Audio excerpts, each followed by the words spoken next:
એસીબીના મિત્રો તમારામાં પાણી હોય તો વજુભી વાળા અને વિજય રૂપાણીની સંપત્તિની તપાસ કરો ને એટલે ખબર પડે. આ તો દાંત વગરનું હાવત છે. આ એસઆઈટી અને એસીબી એ ફક્ત ઔપચારિકતા કરી રહ્યા છે.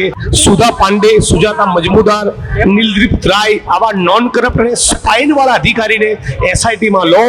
4 લાખની મશ્કરી વાળું નહીં, 1 કરોડનું વળતર ચૂકવો. બધી જ રીતે ગુણવત્તા વાળું કામ કરે, ખોટું ન કરે તો આવા આપણા બાળકો વાલસોયાઓ જે છે અગ્નિકાંડનો ભોગ ન બને. એટલે સરકાર જે છે એની સંવેદના જગાડવા માટે અને એ ન્યાયની ભીખ જે માંગી રહ્યા છે એના માટે અને દોષીઓને સજા. અધિકારીઓ એકબીજાના બચાવવાના પ્રયત્નોમાં છે. જ્યારે સરકારી અધિકારીઓની એસીબીની રેડ પડે, એની મિલકતોની તપાસ થાય તો આ પદ અધિકારીઓની મિલકતોની તપાસ શું કરવા નથી થતી? ટીઆરપી ગેમ ઝોનની ઘટનાને લઈને હવે કોંગ્રેસ પણ મેદાને આવી છે ને ત્રિકોણબાગ ખાતે 72 કલાકના ધરણા પર કોંગ્રેસ ઉતરી છે. તેમાં કોંગ્રેસના મોટા નેતાઓ જિગ્નેશભાઈ મેવાણી છે, લાલજીભાઈ દેસાઈ છે, પાલભાઈ આંબલિયા છે, એનએસયુના પ્રદેશ પ્રમુખ છે નરેન્દ્ર સોલંકી, તેઓ પણ આમાં જોડાયા છે ને 72 કલાકના માત્ર પાણી ઉપર પર ઉપવાસ તેઓ બેઠા છે ને કેટલીક માગો સાથે તેઓ આ ઉપવાસ પર બેઠા છે. જિગ્નેશભાઈ મેવાણી સાથે વાત કરશું. જિગ્નેશભાઈ, 72 કલાકના ધરણા ઉપર બેઠા છો, મુખ્ય માગો શું છે આપની? બહુ કમનસીબ વસ્તુ કહેવાય કે જે રાજ્યમાં 30થી વધારે નાગરિકો 3000 ડિગ્રીની આગમાં હોમાયા બાદ પણ એક ભીનું સંકેલો સમિતિની રચના કરી દરેક પ્રકરણમાં ભીનું સંકેલતા સુભાષ ત્રિવેદીને તમે અપોઇન્ટ કર્યા છે. કેટલી દુઃખની વાત છે. 12-10 વર્ષના માસૂમ બચ્ચાઓ આ આગમાં ભડથું થઈ ગયા, કોલસો બની ગયા અને છતાંય બાળકને તમે ન્યાય નથી આપવા માંગતા. શા માટે તમે સુધા પાંડે, સુજાતા મજમુદાર, નીલદીપ રાય આવા નોન કરપ્ટ અને સ્પાઇન વાળા અધિકારીને એસઆઈટીમાં લો. 4 લાખની મશ્કરી વાળું નહીં, 1 કરોડનું વળતર ચૂકવો અને 1.5 વર્ષમાં કોઈ પણ સંજોગોમાં આ કેસની ટ્રાયલ પૂરી થાય ને કસૂરવાર મગરમચ્છો પણ જેલના સળિયા પાછળ જાય.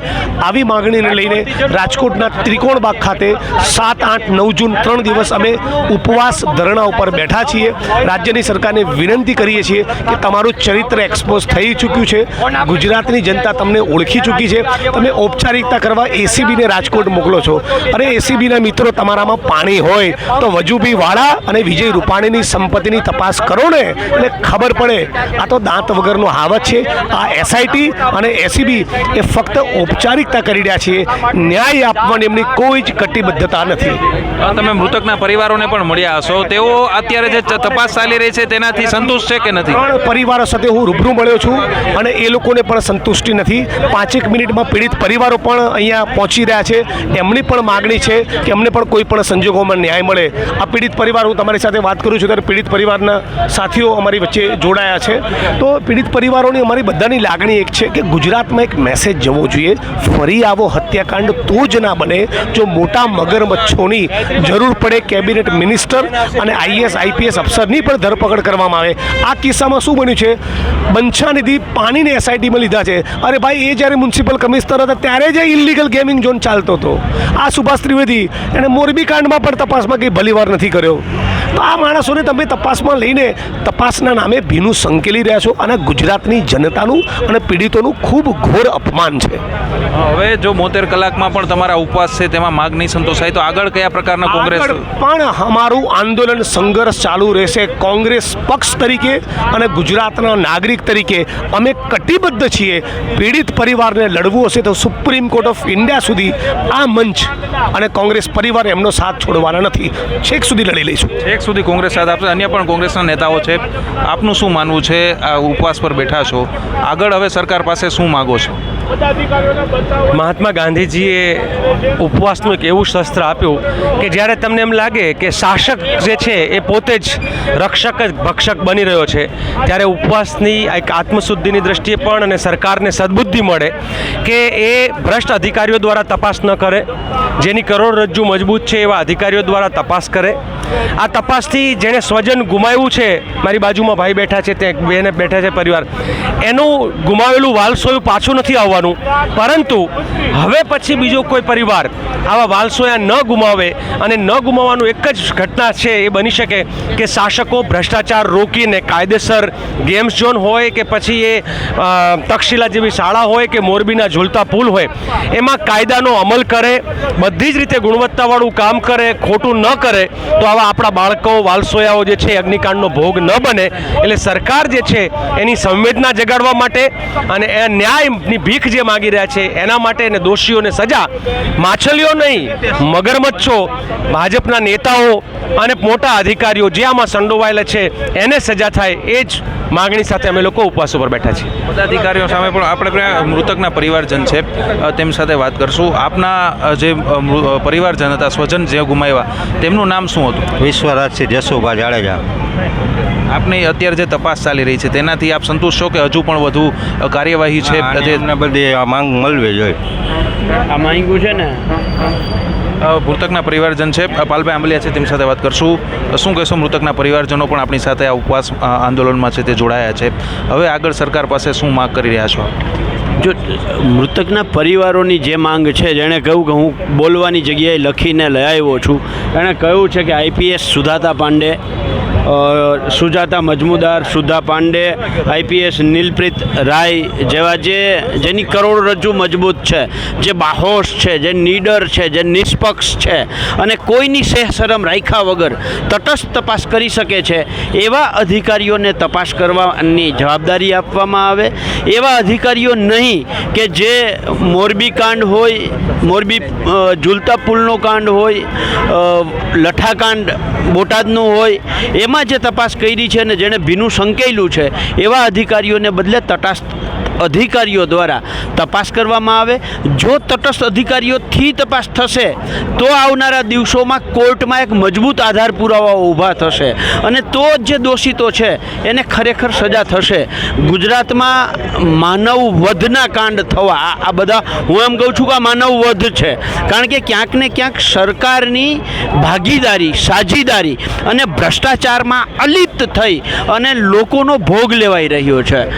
દરેક કૌભાંડો, આના સિવાયના તક્ષશિલા કૌભાંડ હોય, અને અગાઉ આપણે જોયું કે પેપર લીક કૌભાંડ થયું, મગફળી કૌભાંડ થયું.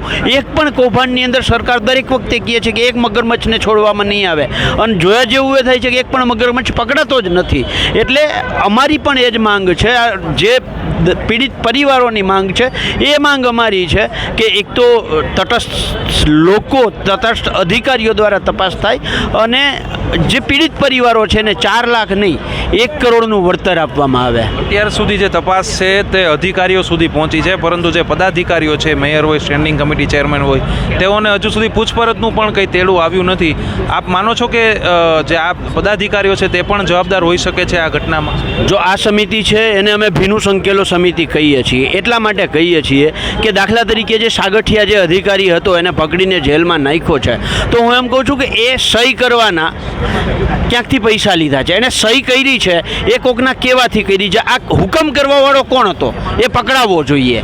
કોણે કહ્યું કે આમાં ભાઈ તારે કરી દેવાનું છે, તને જે કંઈ લાગુ પડતું હશે એ મળી જશે, આવું કોણે કહ્યું? એ 5% ભાગીદાર સાગઠિયા જો જવાબદાર ઠેરવાતો હોય, જો જેલમાં જતો હોય, તો 95% જે ભાગીદારો છે આમાં, એના ઉપર કેમ કોઈ એક્શન હજી સુધી નથી લેવામાં આવ્યા? અને આપણે જાણીએ છીએ કે 95% ભાગીદારો કોણ છે, તો ક્યાંક ને ક્યાંક રાજકીય વ્યક્તિઓ છે, સત્તામાં બેઠેલા લોકો છે. અને જ્યાં સુધી આ સત્તામાં બેઠેલા લોકો ઉપર આ કાશીઓ શું કહે ગાડીઓ નહીં કસાય, ત્યાં સુધી ગુજરાતમાં ઉદાહરણ નહીં બેસે.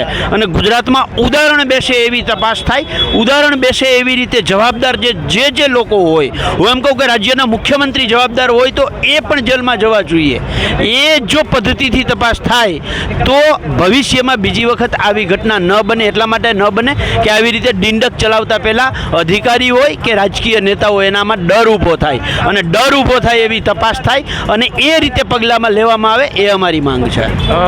NSUના પ્રદેશ પ્રમુખ પણ છે આપણી સાથે, નરેન્દ્રભાઈ. આમાં યુવાઓ, મોટાભાગના યુવાઓ હતા, આપ પણ યુવાન છો, ભવિષ્ય તેમણે કંઈક વિચાર્યું હશે અને અચાનક 5 મિનિટમાં હતા નહોતા થઈ ગયા. આપનું શું માગ છે કે આ યુવાઓને કઈ રીતે ન્યાય મળે? ખાસ કરીને આ જે ટીઆરપી ગેમ ઝોનની ઘટના છે એ કોઈ પહેલી ઘટના નથી. આના પહેલાં પણ સુરતમાં તક્ષશિલા કાંડ થયું તો એમાં માસૂમ વિદ્યાર્થીઓ હતા કે જે 40થી વધારે માસૂમ વિદ્યાર્થીઓ બળીને ખાખ થઈ ગયા હતા. અને ત્યારે પણ આ પીડિત પરિવાર અને રાજકીય પાર્ટીઓ છે એ ન્યાય માંગતી હતી કે ભાઈ તમે ન્યાય આપો, લોકોના જીવ ગયા છે. જો ત્યારે આ ભારતીય જનતા પાર્ટીની સરકારે યોગ્ય પગલાં લીધા હોત, યોગ્ય એસઆઈટી નિમી હોત અને આ ફાયર સેફટીનો યોગ્ય અમલવારી કરાવી હોત તો જે રાજકોટમાં ઘટના બની અને 30થી વધારે માસૂમ લોકોના જીવ ગયા છે એમાંય નાના બાળકો વધારે હતા, ગેમ ઝોન હતું એટલે.